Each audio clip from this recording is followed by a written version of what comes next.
Hello, and welcome back to another episode of Voice of Adoptees, which brings together diverse and unique voices from around the world to share their stories. If you like today's episode, remember to give us a like, subscribe, and leave a review. Here's your host, David Shunk. This episode may contain distressing themes and content and is intended for mature audiences only. Listener discretion is advised. Welcome back to another episode of Voice of Adoptees. I'm here with Ksenya, who's going to share some interesting parts of her story. Ksenya was adopted from Russia. I know we've been talking to a lot of Russian adoptees, but they never get old. I love them all very much because, well, I'm adopted from Russia, so we get to have another one on tonight. Ksenya, welcome to the show. Why don't you tell us a bit about yourself? Hi, everybody. I am from Krasnoyarsk, Russia, and I was adopted in 2003. I was just shy. I think I was like 2 months shy of turning 9. I came over actually with my sister, who's actually my half sister. So we were adopted together. I had another sister that got separated from us in the process of adoption. And I think at last time I saw her, she was like probably a year and a half. Haven't heard anything from her. Don't know if she's alive or anything like that. Yeah. But I got adopted by an American couple. You mentioned that you were adopted from Russia with your half-sister. Was that planned ahead of time, or did it kind of just work out that way? No. So actually, we were put in the orphanage after my mom was murdered. My bio mom was murdered. And we had ended up, I think my sister was about 4 at the time. I was 6 when we were put in the orphanage. And there was a lady that was actually trying to adopt my sister before, and she didn't want to adopt me because I was older, obviously. So I actually ended up getting severely sick to where I couldn't keep food, drinks, anything down. I was severely malnourished. So I was rushed to the hospital. And the doctors had told the orphanage, you can't let the other sister get adopted. This little girl her life is going to end if you guys separate these two because she's got nothing else to live for. So that adoption did not happen because of that. And then I guess a couple years later, there was an American couple that actually were only supposed to adopt one child. And they heard there was a sister. And they're like, okay, well, we don't want to separate the two, so let's adopt them. Do you have a strong relationship with your half-sister? We're working on it. And that's kind of, when we get into the adoption story, you will kind of understand why that is. Got it. Okay, great. So you mentioned that you were adopted at 9. What do you remember about Russia? Do you have any good memories from there, or are they mainly not so great? Or kind of tell us a bit about what you remember about your early years. I was born in a little tiny town called Antropov, I think is the name of it. I can't find it on the map because it's so tiny. I remember that we lived in a really rundown house, almost like a cottage. We didn't have any lights, no bath. I remember there was like a potato field in the backyard, which I guess was somebody owned the farm or whatnot. My mom, she was out on the streets, like that was her job. Never met my father. I had 2 little sisters with different dads. One of them, I actually remember what really traumatic event was. He had gotten angry at my mom and grabbed a knife and chased us around the neighborhood holding a knife. He was trying to kill us. And that was very traumatic. Another time, my mom ended up bringing one of her customers home, and my baby sister was in her little crib. My other sister was sitting on the couch, and the guy was just beating my mom. I mean, to the point where she was bleeding and almost out of breath. And I was so scared. I think I was 3 or 4 at the time. I ran outside, got the biggest stick that I could find, ran in and started pounding him with it just to get him off my mom. And he had turned around, flung me. I bumped into the crib and knocked my baby sister out. The guy, I guess, felt bad. I don't know what happened, but he ended up leaving. My mom survived.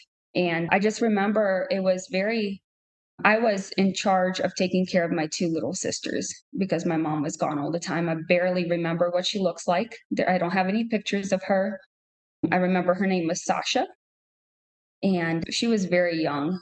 And then the last memories I have of her was us going for a walk down a highway, and she had pulled a taxi over, grabbed the baby out of my arms, got in the taxi, and they drove off. And I was like, well, I want to follow my mom. So I took my little sister's hand and we started walking, trying to follow the road. and ended up getting lost in woods. And I think we were lost in the woods for about 3 days until we came upon a farm, and the guy knew where my mom was, took us to the drug lord house that she was at. At that point, all the glass in that house was broken. There was not really many lights. You could smell like moldy food. You could just tell it was a dirty, disgusting place. My little sister was really, really sick. And within a couple of days, somebody called the cops and we were rushed to the hospital. And that was the last time I saw my mom and the last time I saw my youngest sister. After the hospital, we were there probably for 2 weeks. I could be wrong on the time frame, but that's just what I remember. So they sent us back to our grandma's house. And our grandma, first thing she did was sit us on the couch and she said, "Girls, I have to tell you something. Your mom has passed away. She was killed." And we just bursted into tears. And then we just, I think a couple days, weeks later, we were walking down the road and a van pulls up, grabs us off the road, takes us to an orphanage. We didn't get to say bye to any family members. We believed that it was my grandma that called the orphanage or the police or whatever to say, "Hey, you need to take these girls. I can't take care of them," or whatnot.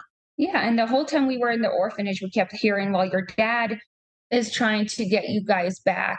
Your aunt that's in Moscow is trying to get you guys," but nothing ever came of it. So I don't know if it was lies or whatnot. But yeah, Yeah. so that's kind of the stuff that I do remember from Russia.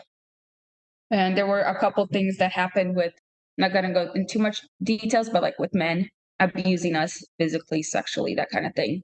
And that was very, very traumatic. Wow. I guess to answer my question, if you had positive or no positive memories, we can agree that no positive memories. There is one that I always tell my little sister, is the one where my mom attended one birthday party, and that was my middle sister's birthday party. And I had tried to give a little sucker to the baby, and my mom yelled at me like she's like, "You can't give the baby that piece of lollipop or whatever," because the baby would choke on it. But that's really the only good memory I remember of her. Wow. And I mean, you said that you never kind of knew what happened with your other sister that's kind of left and it's, maybe still there, maybe not. I mean, have you ever tried to search names or see if there's any records or anything? So I definitely have. And actually, about a year and a half ago, a lady that helped my sister and I get adopted, like the translator, she reached out to me and she's like, "Well, I could help you find your birth parents or whatnot, and or at least your dad." So I was like, "Okay, yeah, that's fine." And then so she put us in contact with them. First, she didn't know anything about my sisters, like almost she didn't exist. No birth certificate, no records of her whatsoever. Hmm. And then she's like, "Yeah, but here's your dad, and apparently you have an older brother, and your grandma is still alive." So, like, we started talking through a translating app, but it wasn't like the talks that you would expect to have with somebody that's in your family. You know what I mean? Like, "Oh my goodness, I'm so glad that you were found." It was like, "Well, we didn't even know you existed." My dad, I don't even know if he was my dad. He's like, "Yeah, I went to prison, but I don't want to discuss why I went to prison. Your mom and I were in love." It was like very, what's the word? Not much details. It, Yeah. it was like, I didn't feel comfortable. And then as soon as like the lady got paid, all conversation stopped. So it was like, okay, were those actually my family? Was it not? Because every record that I have, that lady just basically read off those records. No new information, nothing. And I'm like, I'm worried, like I was interested in finding my biological parents, but now I'm worried that people are just using it to scam people. So that completely devastated me, as you could imagine. Yeah. Yeah. To try to even open yourself up to revisit any of that trauma and then have the results that you did, it kind of questions the whole process itself, which a lot of adoptees experience along the Right. way. False records, birthdays that apparently were recorded for, some people were older than they thought or younger. And it almost like it's just, I don't know, in some way it angers me. It's like, how can a country just lie so much about its people? It's it's Right. just unbelievable. But since then, I assume, like you said, you didn't really want to try to reach out again or anything. Have you ever explored on the Russian social networking sites and tried spelling their names and kind of doing I that? I have. I've tried hunting down the orphanage that I was adopted from. That apparently closed a while ago. My sister and I asked my adopted parents information, and my adopted parents just are so vague. They don't want I get the feeling that my adoptive parents absolutely don't want anything to do with the Russian side of us. Like that is a huge no. From the day we were adopted, the whole Russian, it was like, you are not allowed to speak the language. You're not even allowed to talk about it, like that kind of thing. So, and when they heard that I, as an adult, want to find out, more information about where I come from, it was almost like I got shunned. Do you know where all this like kind of rejection of the fact that you're from Russia or the lack of acknowledging where you were originally from came from with your adoptive parents? Did they just have a secret hatred toward Russia or something? What I think is, so the church that my parents adopted from, there were a couple of families that adopted Russian kids from that church. And so that's how they connected with the orphanage, I assume. But I think my husband and I have this feeling that they really adopt because they're higher class. And so they couldn't have kids of their own. So we have this feeling that they adopted not so much because they wanted to have kids, but it's to fit into their class and to sit there and kind of be like, oh, look at us. We adopted some really rundown kids. So they like telling people that, yeah, these kids are from Russia. We rescued them. And they've instilled in our brain that for the rest of our lives, we are in debt because they adopted us. And that was something that was trained into us as soon as we stepped into American soil. Wow. How did they go about reminding you? Did they just tell you on a daily basis that, remember what we did for you? Like you need to be grateful forever? Before we even left Moscow, mom and dad, they ended up, whenever the translators were around, mom and dad were like, had the Russian dictionary and they would pretend to like be interested in communicating with us in Russian, so they would really try. But as soon as the translator left, mom would, on the curtains of the hotel, she would have the English alphabet written out. And we had to sit there and memorize the English alphabet. And this is within days of us connecting in Moscow. So I memorized the English alphabet before we even came to America. As soon as we came to America, it was, you are not allowed to speak Russian. This is America, and you are not allowed to speak that language. And if we did, we actually got spanked for it. It was very, very traumatic. I felt like I had done something wrong. It makes me a little upset just thinking about it. And Yeah, all we did was like try to please them, So obviously, we both know that that's not normal for people to act that way. So, don't ever think that it was something you did wrong because you did absolutely nothing wrong.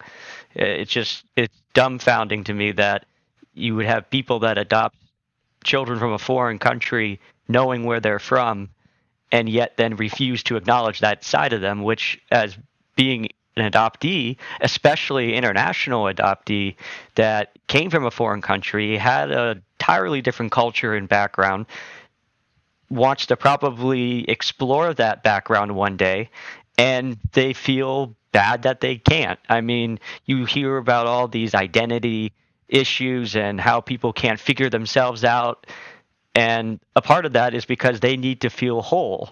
So how can you feel whole if one side of you isn't even allowed to feel anything? that's right. I totally agree with you on that.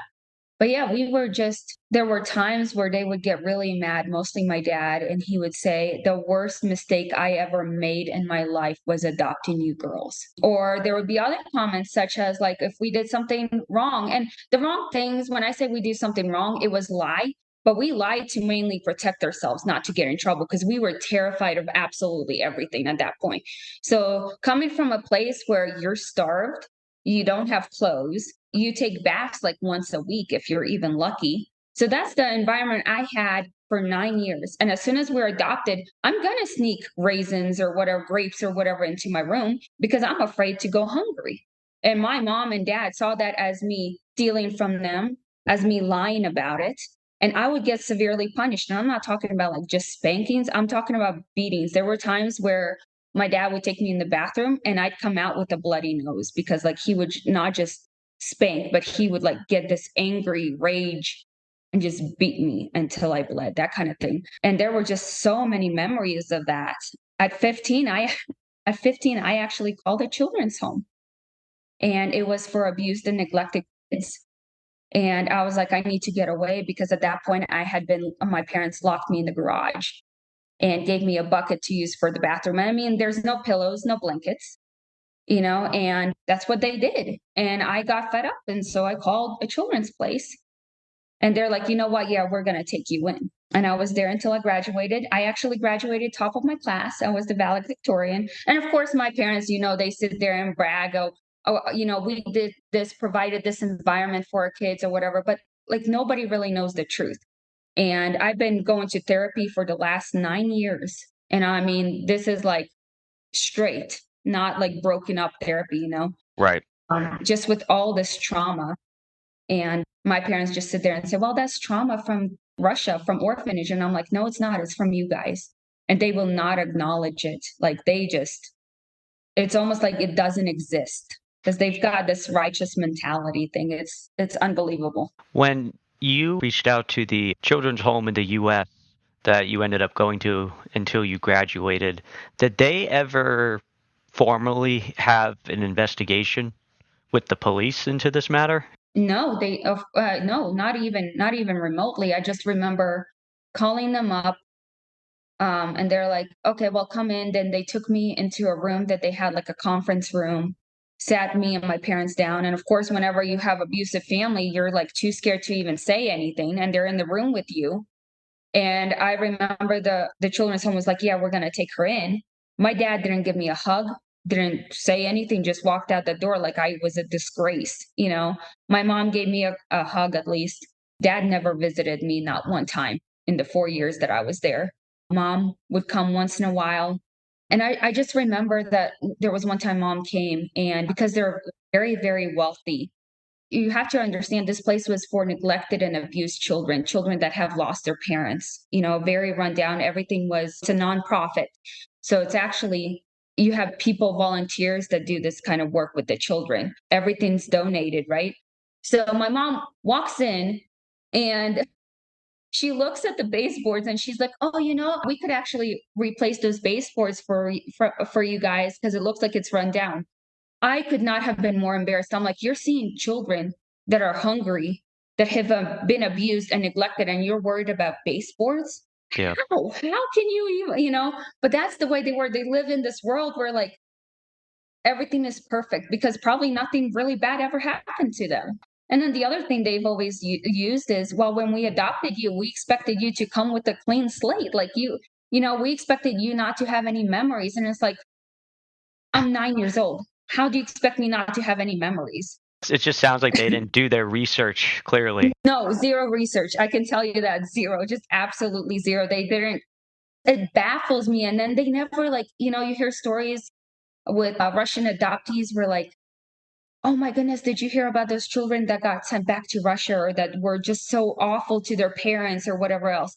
But it's like you don't hear the side of the children that have actually been adopted that suffered trauma during that adoption. There's very few of them that actually come forward and want to speak publicly about it. That's And kind of why I wanted to. yeah, and that's why your story is going to really, really, I think, have an impact. And I think it's going to really hit hard and hit home to a lot of adoptees what they think about and they hear about it. And some of them are even going to say, wow, I can relate. And they're going to want to be inspired to talk about it because that's, with any problem like this, and it's a problem. Once you label it a Right. problem, we have to do something, right? And the first stage of it is, well, we have to talk about it, get it off our shoulders. So the fact that we're acknowledging it, that's good, and at least we recognize it. Because if not, it's just going to eat at you forever. Going back to what you said, I'm just curious what was going through your head when you made that phone call to the children's home. I'm surprised you didn't call the police instead. Well, the reason I didn't call the police is because anywhere we went, mom and dad used to point out the police and be like, you see that? That's a friend. And you can't call them because you get in big trouble and you would go to jail because they're going to think you're lying. And so my dad would literally stand up from the table because they were very well known in the town we were in. And so he would actually walk over, hey, and then whatever the cop's name was, shake his hand, all this stuff. So we were absolutely terrified we didn't even know the police phone number.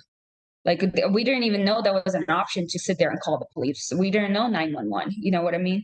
So the only phone numbers I knew was my grandma's phone number, my mom's, and my dad's. I wasn't allowed to call friends. I wasn't allowed to do like extracurricular activities outside of school. my parents wanted us to play golf because apparently golf, you make a lot of money. So that was something that was instilled with us. And I absolutely hated it. I remember going to them, I think it was like in fifth grade. And I'm like, I really want to play soccer. And they're like, well, then you pay for everything. And it was just, I was baffled. And I quit playing golf because I was like, this is not something I want to do. This is, I like the being around people. And my parents just, I think they were scared that we were going to talk.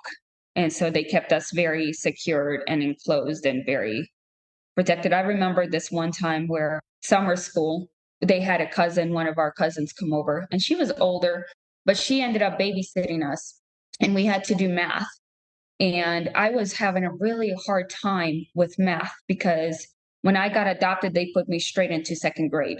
I didn't start in kindergarten, and I was expected to know math and read and all this stuff. And of Right. course, I'm Russian. I don't know how to do that. So the babysitter told mom and dad, that I was having issues with it. I got beat that night to the point where I couldn't even sit down. And so the babysitter the next day, she came over and she's like, well, why can't you sit down? And I showed her.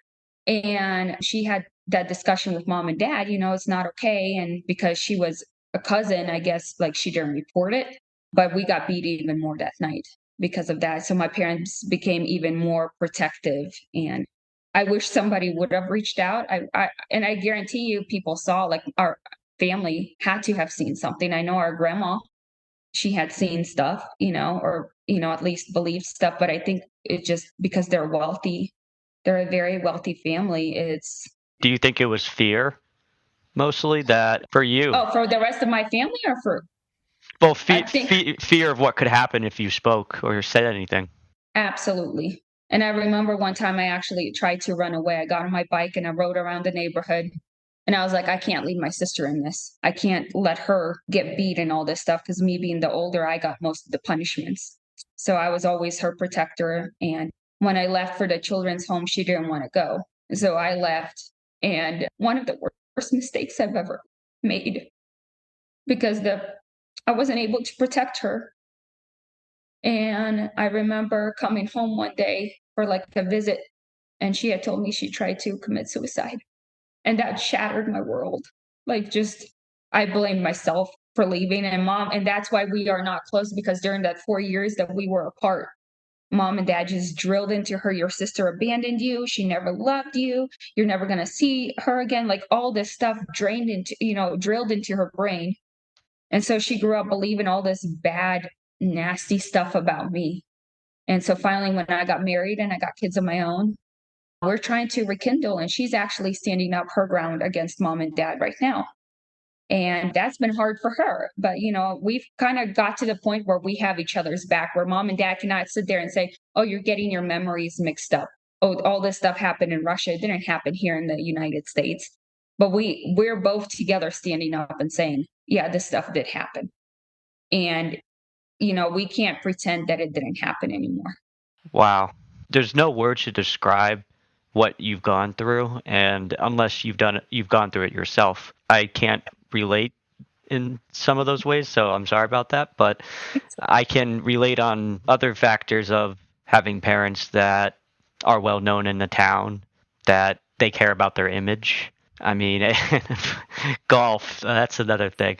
You mentioned golf, and I crack up because my parents are obsessed with golf, and Yes. I used to play it, but I wasn't like, it's not that I didn't care. It's just, I just went out there, I hit the ball, and oh well, that's pretty much it. But they just don't watch it for like hours, and I'm like, what is so interesting about this? Yeah. Like, when you left for those last 4 years, you say that you had like very limited contact with your adopted family besides your mom coming in a few times and visiting. When she came in and saw you, what was the purpose of those visits? What did you guys discuss, if you don't mind? No, I remember the first time she came to visit. So I'm 5'6", and at the time I think I was like 98 pounds. So I was really petite, obviously, because they weren't feeding me. So when I went to the children's home, the first thing they did is they sat me down at the table and they're like, you are not allowed to get up until you eat all your food and then get seconds. So I got bigger and bigger, And my mom came to see me for the first time, and this was like a year later. I was with my friends, and her first words out of her mouth, wow, you got fat. And I just like, That's the first thing she said to me, not "I love you, I miss you," or, "How you doing?" It was, "Wow, you got fat." And for the rest of the 4 years I was there, that was a huge thing with my friends where they were like, "I can't believe your mom would even say that and embarrass you like that." She would come and visit. It's not so much visit, it's more like she would come and pick me up for me to go home for the weekend, like, if there were holidays and things like that. And I remember, like, there would be days where, like, you could visit for 14 days. But because I literally could not stay with them for more than 3 days because I would have anxiety and panic attacks and nightmares. And so, like, to them, I would become this angry child because I didn't know how to express my emotions and I was terrified of them. So Right. I was acting out of fear. And so we just could not spend more than 3 days together. So they would just drop me back. But it wasn't anything where, like, she was visiting me just to visit me. It was none of those. Growing up through like the school system, did you go to a public school or a private school or homeschooled So or? we started off going to a public school. Then my parents didn't like the fact that they didn't really let the kids read the Bible because my parents are extremely religious. So they took us out of a public school, put us into a private school, which they liked the private school because it's all based on religion. And I remember we also did summer school. When we did the private school, I think that was from like fourth to fifth grade for me. And one of the teachers in fifth grade, I love her to pieces. She actually charges for like after school if you have a child that is struggling. Yeah. You could have your child stay after school for, I don't know how much it costs. But she actually came to my parents and she's like, "Your daughter is really struggling, and I'm going to do this for free for her." And after fifth grade, my parents yanked me out and they're like, "We're going to homeschool you." And homeschooling is not what you think, where they call a teacher in or whatever. It was like, okay, here are your books and you study. Oh, and your vocabulary isn't going to be from a spelling book, it's going to be from the Bible. So you read the Bible and you find words in the Bible that you don't know, and those are going to be your vocabulary words. I think whenever I was in seventh grade, that's when they actually got a teacher in. And at that point, like, I started cheating in school because no matter how hard I tried, how many hours I spent studying, it was really hard for me. I just couldn't pick it up because it's a new language. I didn't understand the sound of things or what things meant. And my parents would get really mad that I cheated because they're like, "Oh, you're so smart. You learned the alphabet within a week and we hadn't even come to America, blah, blah." But that doesn't mean that I know everything else. It was just really bad. I used to love school in Russia. I used to love school. And then as soon as I got to America, I absolutely hated it. Absolutely hated it. Yeah, and when I got to the Hope Children's Home, I actually ended up graduating top of my class, and that was a lot of work. That took tons and tons of work, and of course, my parents pretended it was their credit. And then I got accepted to a college in California. But my parents, here comes the parenting thing, right? Where, so if we're in Florida and I'm going to college in California, well, they're like, "No, you're going to go to New York and you're going to take care of kids there for a couple months to save up money for college." And I'm like, "Okay, yeah, that sounds good. So then I go there, and when it's time for me to go back home to pack up for college, they're like, "No, you're getting accepted in that college because we know the people that work in that college, and that's where you're going to be." I graduated and they didn't even come to my graduation. Not only did they not come to my graduation, they told everybody in my family that I didn't graduate, which I did. I can't even, it's just, I mean, I'm not laughing. I hope you know that. Like, it's No, just, I'm laughing. this I'm is just laughing because going, as I tell it, I'm like, "Oh my gosh, like, did I really live that life?" yeah, I just feel like this is It's like bizarre. this is like going downhill. It's like, it's like we're uncovering other ways that we can just be disappointed. Like, this is just frustrating and Oh, yeah. disappointing and Yeah. just, it's disgusting, to be honest. And I'm not, Yeah. wow, like Yeah. that's so wrong. So I guess I'm curious about your college life a little bit. Did you have a lot of friends in college? I mean, I know your parents tried to keep a close leash on you, early on. You know, in terms of like friends, I mean, were you open with other people about what happened, what you went through in the United States and Russia? Did you hide that part of you for a lot of years? Kind of explain what you did during, I guess, those years in New York. That was the first time you were away from them. you were more independent, I assume. I mean, yeah, Mhm. they knew the people at the university or the college, but you still got to be you for a chance, and that's why they always Yeah, say college is amazing because it's the first time you get to go out and yeah. actually be independent. So I'm curious, what did you do during college years?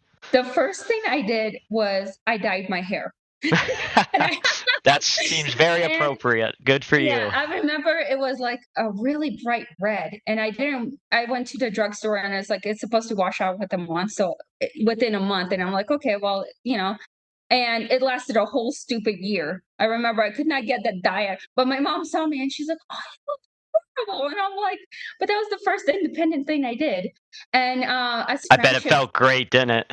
it did, yeah, actually quite did. And I just remember I had a couple of really close friends that I really trusted. So I wasn't like outgoing, like everybody liked me. I had a bunch of guys that were like trying to hit on me and stuff like that. And I hadn't dated at all. Like in high school, if a guy approached me, I would run the other way. And I don't mean like walk the other way, I mean I would sprint the other way because remember what happened like in Russia with abusing me and stuff. So I was Yeah. petrified of men and boys and all that stuff. In college, I got my first boyfriend, and he was Puerto Rican, and I thought he was cute, and he was one of the nicest guys you could meet. So of course, I go to brag to my mom, and she just like I don't know, I don't want to say like the racist or whatnot, but like she never met him, never talked to him. And she's like, well, he comes from a poor family. You're too good for him, like all this stuff. And I'm like, and she's like, oh, and this was all in an email. And I remember she's like, after you read this, delete the email. So I deleted the email because she had access to my email account. So I was like, well, if I don't delete it, she's going to know I don't delete it. So I had to delete it. But I was so baffled that she would even say something like that. Like, and then I dated one other guy, but that didn't work out. And this is a Christian, like severely Christian Bible college where all you do is study the Bible. Like, there's no math, there's no English. It's you sit and study the Bible. So like what majors did they offer then? That's it. It was Bible. The college I wanted to go in California, I was going to be a teacher. Oh, They didn't like that because it's a poor, teachers don't make a lot of money. So they didn't like that. wow. It's just so So bizarre. but I just don't understand Uh, how can they still feel like they need to control your life when sending you to college? I mean, Oh, they still do. I'm married, I have 2 kids. Oh, they still, like, they're still extremely controlling.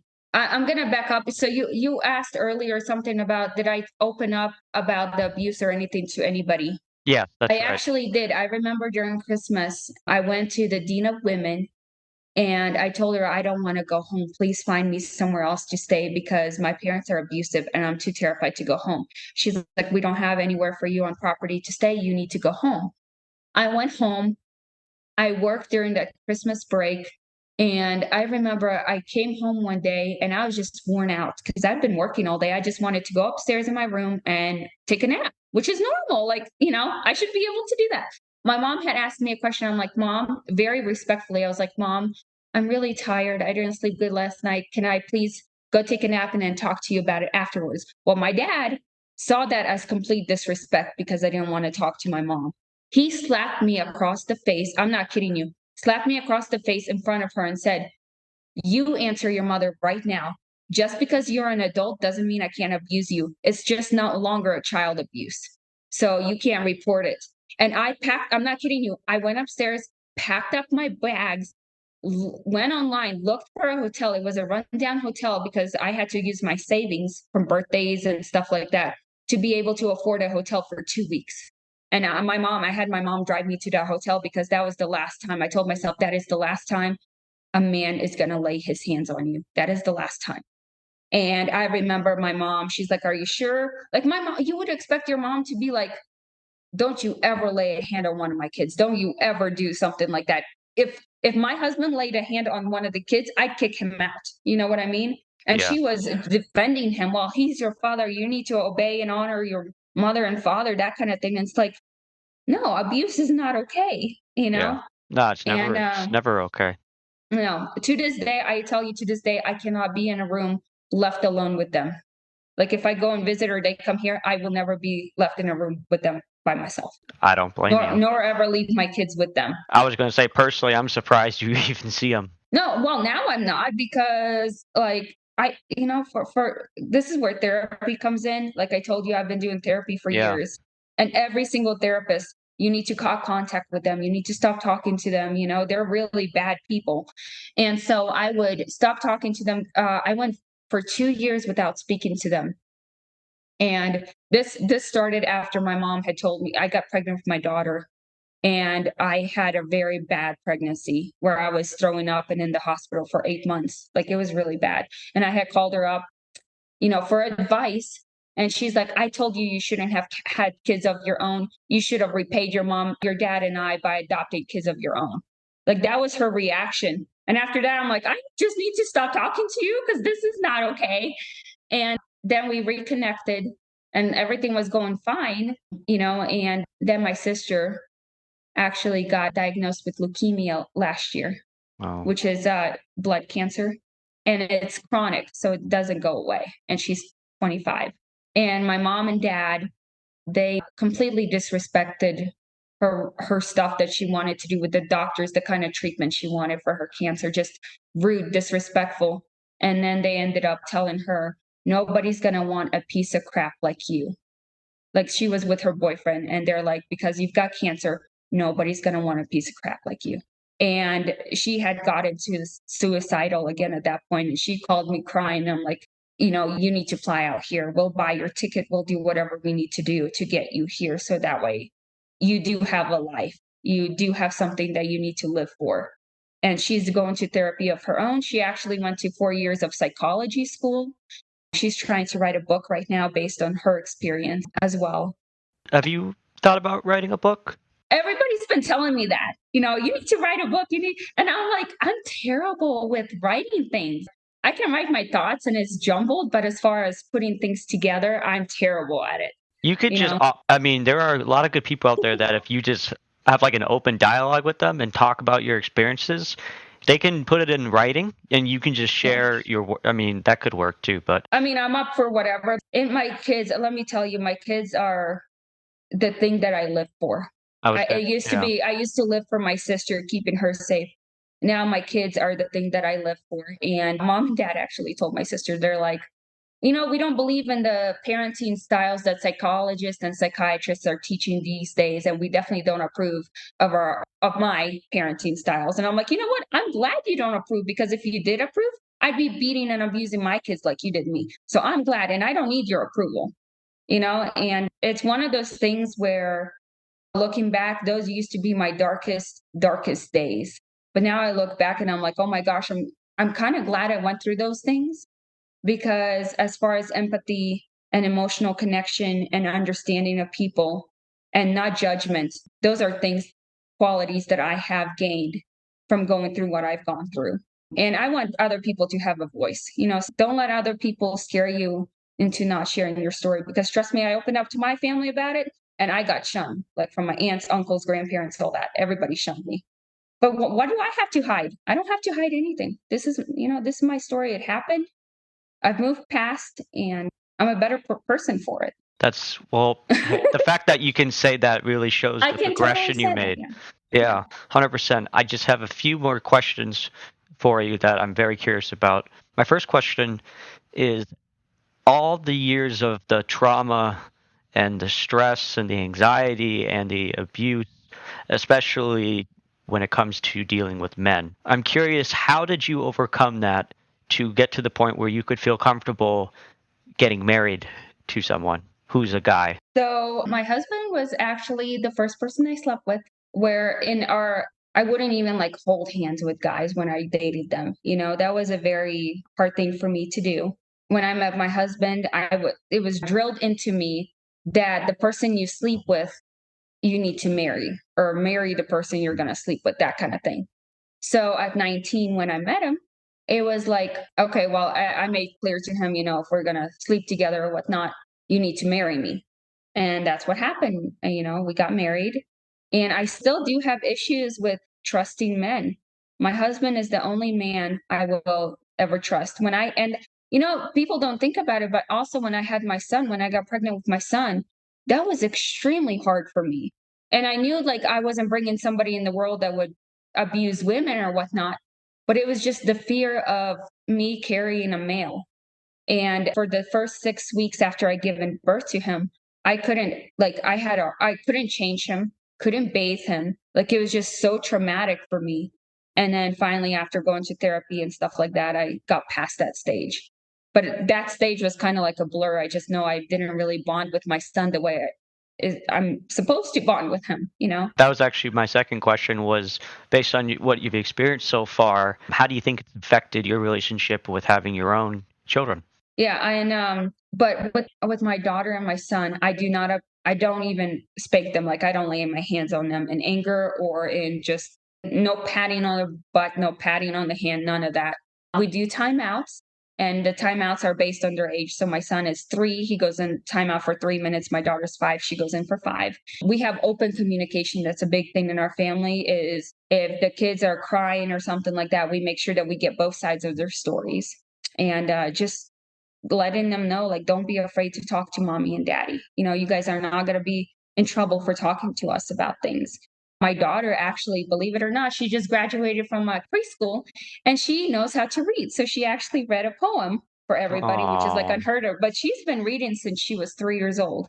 that's She's awesome. just as smart as a whip. The child is so smart. And then my son, oh, I love my son to pieces. Like he's just the sweetest boy. Anytime I have physical limitations, I have a lot of chronic illnesses and things like that. And so there's times where I'm just fatigued or my bones hurt. And my son comes over, Mommy, let me tuck you in. Or Mommy, let me bring you some food or water, whatever. You know, he's very attentive. I have very caring children. And my husband, thank goodness, he's had to take the disciplinary role because I'm more of the nurturing one for what I've been through, Yeah, but he's yeah. very supportive that don't spank kids, you know, not to spank the kids or whatnot. So Well, that's awesome that it's working yeah, out so well, and it that's is. that's such a big step for you after all you've gone through, and the fact that you are living proof that you can do it. That's going to bring a lot of hope for those who are struggling as well, and have been down the same path that you have. But they're going to hopefully find the light at the end of the tunnel that you're discovering, and it's clear that you are definitely, you're doing so well, and everyone who's going to listen to this and they're going to say that how proud they are, and it's just a lot. It's a big step. And I did have a comment to make about your children seem so amazing, and I just want you to soak that in now before they hit in their teenager years. And you My still, daughter, I feel like she's already a teenager sometimes. yeah, I was going to say you might change your statement in 10 years, but we'll check in. But I'm kidding. My last final question for you is, what advice would you like to pass on to people who are listening? So for those that are adopted, you are loved. You do matter. And you've got people that you could reach out to for help. There's the Facebook group that I just joined for Russian adoptees. I recommend that you do join that group because that's given me a voice. And I mean, I just joined that like a couple days ago. So, and then for those that, I don't know if those that adopt, actually like adoptive parents, we understand, you know, that you might not know all the answers and you might not know all the trauma the kids have gone through.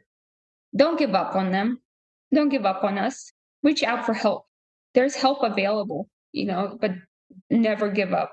And for those that do see abuse going on, please report. That's very important because the more abuse happens, the more damage the person can get and the harder the recovery time. But yeah, just remember that you've got friends out there. You're not the only one that's been through what you've been through, and we're here for you. Very well said and very powerful. Thank you so much for your time this evening, and thank you for opening up. It's going to help so many people, and we're so proud of how far you've come.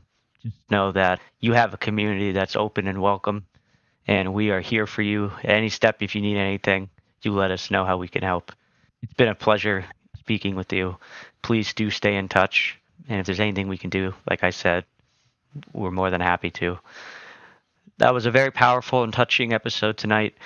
Stay tuned for more episodes every week. We release them on Wednesdays here at Voice of Adoptees. You can check us out online, www.voiceofadoptees.com. We're on all the podcasts, Spotify, Google, Pandora, etc. Those who are wanting to share their story, We do encourage you, and as we just heard, if you or you know someone who is going through something, going through a traumatic event, or may have experienced abuse in their life, there are resources. We invite you to find them, seek it, and open up about it, because there are people out there who are willing and waiting for you. Tune in next week. We'll see you then. Thank you so much and have a great evening. Voice of Adoptees. Who am I? Thanks for listening to Voice of Adoptees. Please take a moment to like, subscribe, and leave a review. See you next time.